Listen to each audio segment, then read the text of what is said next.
Tony Beets, the name associated with giant machines, million-dollar gold mines, and heated debates in the gold rush. Who was he? What were the ups and downs in his life? And are the rumors about Tony Beets' tragic end true? Let's explore the entire tumultuous journey of the King of the Klondike and the truth behind the rumors. Don't take your eyes off the screen. Biography and early career. Tony Beets was born on December 15, 1959, in Weidenis, a small village in the Netherlands. He grew up in a farming family where daily chores revolved around tending livestock, cultivating crops, and maintaining the farm. From an early age, Tony was accustomed to hard manual labor and always overcame difficulties on his own instead of relying on others. The Beets family was not wealthy, but they valued hard work. When Tony's father suffered from serious health problems, the family's responsibilities fell largely on his shoulders. At that time, Tony was just a teenager, but he had to manage the farm work, look after the family, and ensure that life continued. It was those years of hardship that shaped Tony into a resilient, determined person who never backed down in the face of difficulties. In the early 1980s, when he was in his 20s, Tony Beets realized that life in the Netherlands was not going to help him achieve what he wanted. He wanted more than a life on a farm and was looking for greater opportunities. At that time, Canada emerged as a promising land with many development opportunities, especially in the Yukon region, which had a long history of gold mining. With only a small amount of money in hand and no specific plans, Tony decided to immigrate to Canada. However, the first days in the new country were not easy. He had no experience in any field that could bring a stable income, so he was forced to do many different manual labor jobs to survive. Tony worked as a hired hand on dairy farms, where he had to wake up early in the morning to milk cows and do heavy work all day. In addition, he also tried his hand at construction, participating in projects in the harsh Canadian north.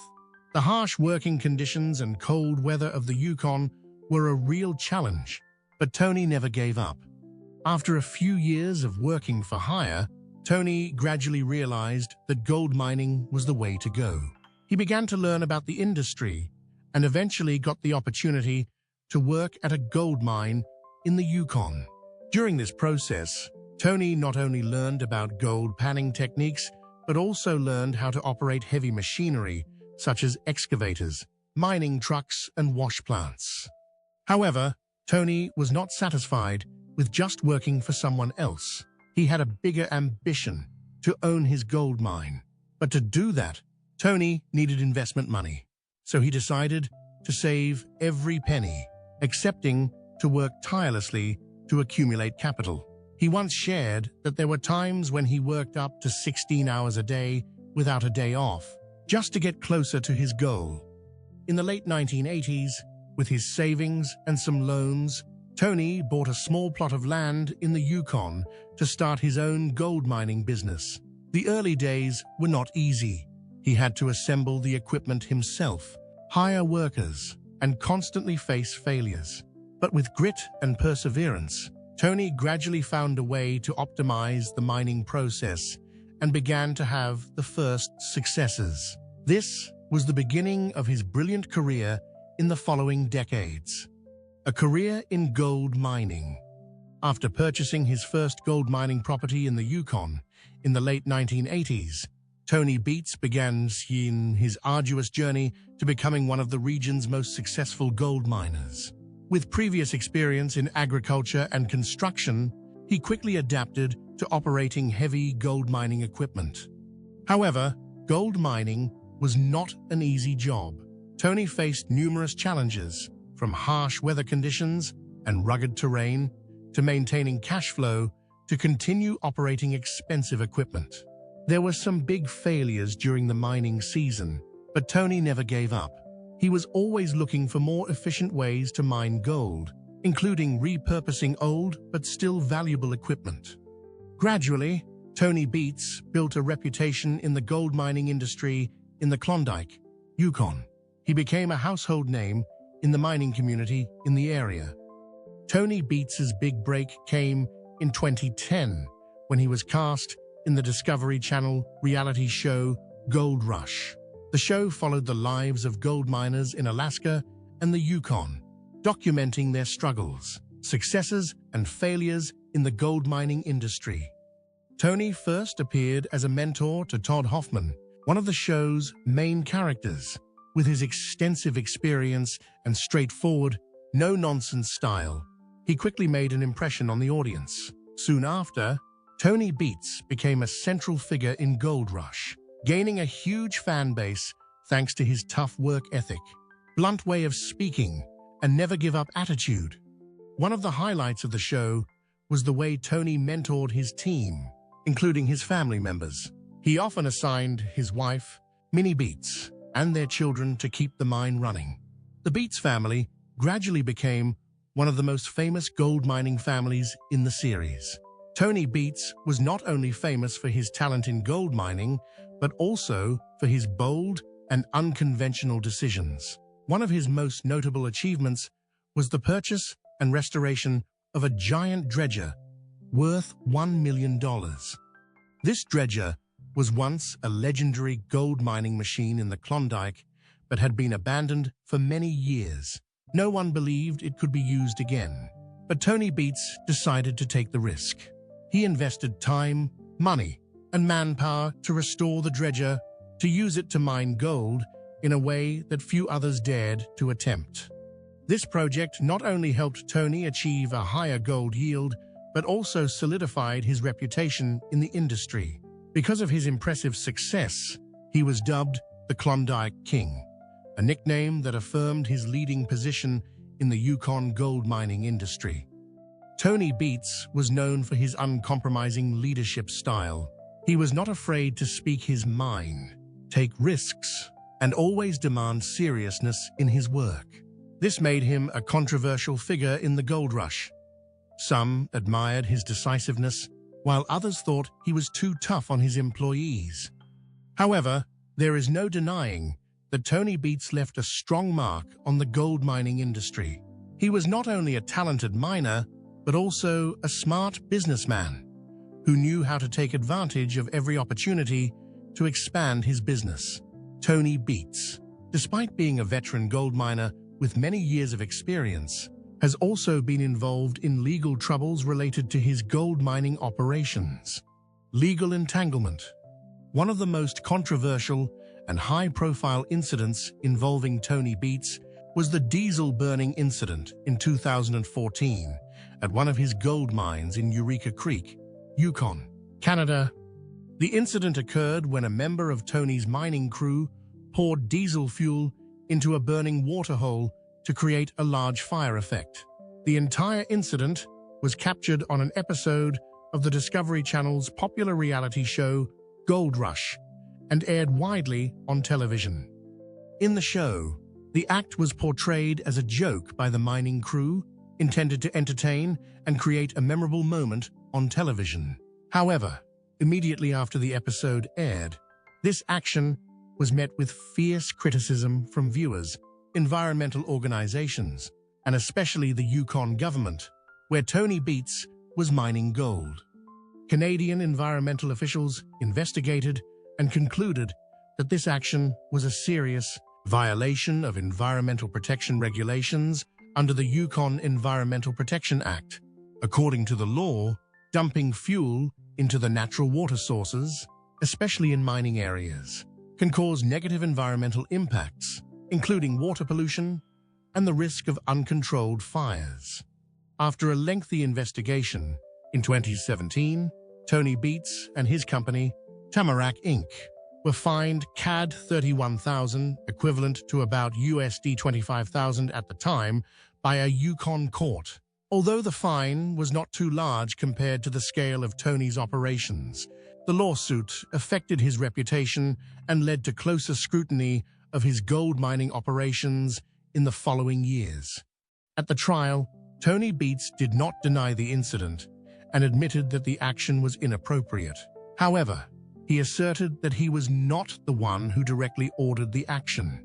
However, since the incident occurred in his mining area and involved his employees, the ultimate responsibility still rested with Tony and his company. The incident not only created controversy in the gold mining community, but also caused Tony Beets more trouble with local authorities in his future operations. In addition to the infamous diesel burning incident in 2014, Tony Beets has encountered many other legal issues related to his gold mining operations, mainly related to mining permits and environmental protection regulations. Because of the strict regulations on gold mining in Canada, Tony has been repeatedly ordered by the government to suspend operations in certain areas due to the lack of valid permits. Some reports say that government inspection teams have found Tony mining outside the licensed area or not fully implementing environmental protection measures as committed. Gold mining activities often have a strong impact on natural ecosystems, including changing terrain, polluting water sources with mud and chemicals, as well as the risk of destroying riverine ecosystems. For this reason, the Canadian government has repeatedly increased inspections of Tony Beets' mining activities to ensure that he complies with environmental protection regulations. Tony Beets is known for his tough, sometimes outspoken personality and for not being afraid to express his displeasure with regulations that he considers too restrictive. On several occasions, he has criticized the government for placing too many barriers on the gold mining industry, which he believes could limit the industry's ability to grow. As one of the most successful and wealthy gold miners in the Yukon, Tony Beets was not immune to controversy and conflict during his gold mining career. He was known for his tough, straightforward and uncompromising work style, which brought him into conflict with competitors, other miners, his crew and family. Controversies. Since his appearance on the reality show Gold Rush, Tony Beets has developed a reputation as an experienced miner who is not afraid to criticize and is willing to take on anyone. On the show, he has clashed with younger miners on several occasions, most notably Parker Schnabel and Rick Ness, two other prominent characters in the series. Parker Schnabel is one of the most talented young miners in the gold rush, having inherited the gold mining business from his grandfather. Despite Parker's intelligence and impressive track record in the industry, Tony Beets is skeptical of Parker's abilities and often criticizes his work ethic. One of the biggest arguments between Tony and Parker occurred when Parker leased a mine from Tony Beets. Although Parker had some success that season, Tony constantly criticized Parker for his lack of experience and failure to utilize the mine to its full potential. He believed that Parker was wasting resources and was not decisive enough to achieve maximum gold production. In many interviews, Tony openly criticized Parker for relying too much on modern machinery instead of relying on practical experience. Parker also did not hesitate to respond, saying that Tony was conservative, unwilling to change and clinging to old mining methods. Despite many conflicts, Parker and Tony still had a certain respect for each other, as both were talented miners and had contributed a lot to the gold mining industry. Rick Ness was one of the miners who worked under Parker Schnabel before breaking off to run his mining team. When Rick went out on his own, Tony Beets did not believe that he could succeed and repeatedly criticized Rick for lacking experience, lacking a plan, and not being capable of mining gold on his own. Tony has made sarcastic comments about Rick, suggesting that he will quickly fail and go back to working for Parker or someone else. This angers Rick, leading to many heated arguments between the two on the show. When Rick struggles during a mining season, Tony is indifferent and somewhat sarcastic, suggesting that Rick should have taken his advice instead of trying to go it alone. Despite these conflicts, Rick Ness continues to go his own way and proves that he can run a gold mining operation independently, although not always with great success. In addition to his conflicts with other miners, Tony Beets also has conflicts within his own family, especially with his wife and children. Tony runs his gold mining operation as a family business, with his wife, Minnie Beets, and children, Monica Beets, Kevin Beets, and Mike Beets. However, he has an extremely harsh management style, sets high work standards, and does not easily accept mistakes. Minnie is the financial manager for Tony's gold mining operation. Although the two have a long-standing relationship as husband and wife at work, Minnie often has to confront Tony's stubbornness and conservatism. Many times in the show, the audience can see Minnie trying to advise Tony on financial decisions, but he rarely listens, causing the two to have tense arguments. Kevin Beets is one of the sons who followed his father's career in the gold mining industry. However, Tony always puts a lot of pressure on Kevin to prove himself.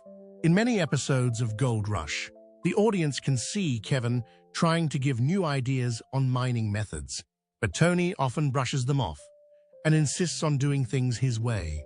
This causes Kevin to lose patience and react strongly to his father many times. Even at times, there are times when the two of them have heated arguments.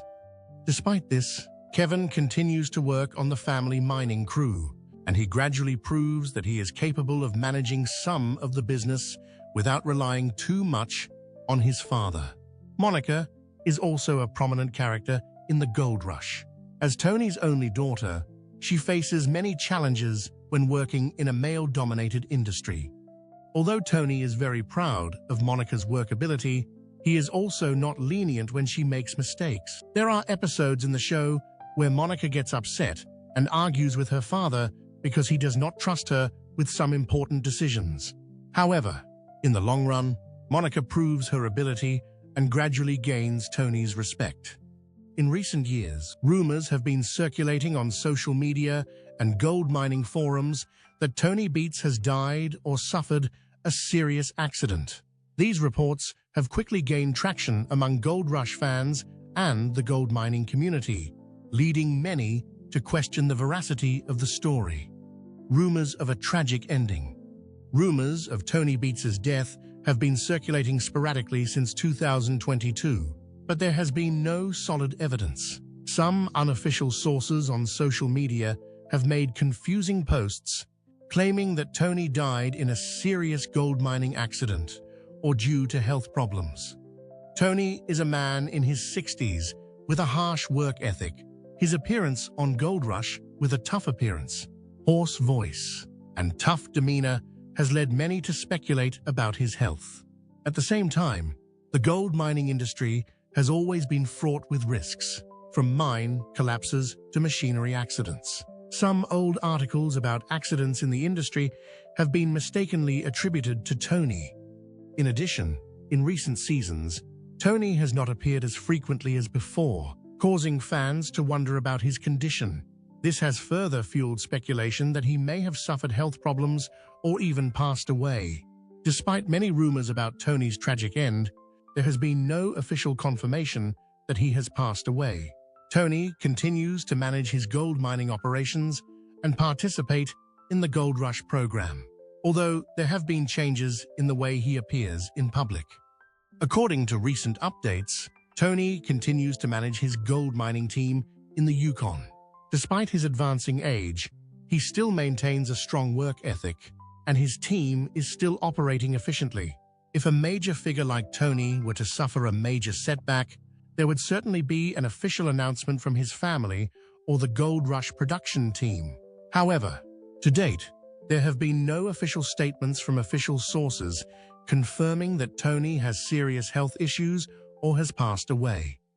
In some of his recent behind-the-scenes videos and interviews, Tony has been talking about the gold mining industry, the challenges he faces, and his plans. This proves that he is still healthy and continues to work. Despite his many successes and many ups and downs, Tony Beets has not stopped. He continues to pursue his passion for gold mining with a steadfast spirit, while leaving a deep mark on the industry. So what is Tony's life like now? And what does the legacy he has built mean? Tony Beets' current life and legacy. Tony Beets, now 60, continues to work tirelessly and pursue his passion for gold mining in the harsh Yukon. With extensive experience and bold thinking, he is still the leader of Tamarack Inc., one of the largest gold mining companies in the region, with strong support from his wife, Minnie Beets, and their children.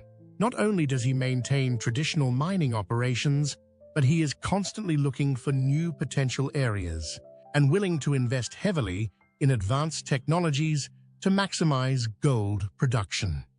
On Gold Rush, Tony Beets is still one of the central characters, bringing dramatic footage through each season. His image appears with a strong leadership style, reckless but calculated decisions, or uncompromising confrontations with his team, always attracting special attention from the audience. In addition, Tony is also famous for reviving old dredges, a bold strategy that few dare to pursue. But for him, it is a way to optimize profits from remaining resources. Despite his success, Tony could not avoid major challenges in his career. The gold mining industry is inherently under strict control from the government on environmental issues, and he has been entangled in legal troubles many times. However, with the courage of an experienced miner, Tony always finds a way to overcome difficulties and continue to promote his mining activities.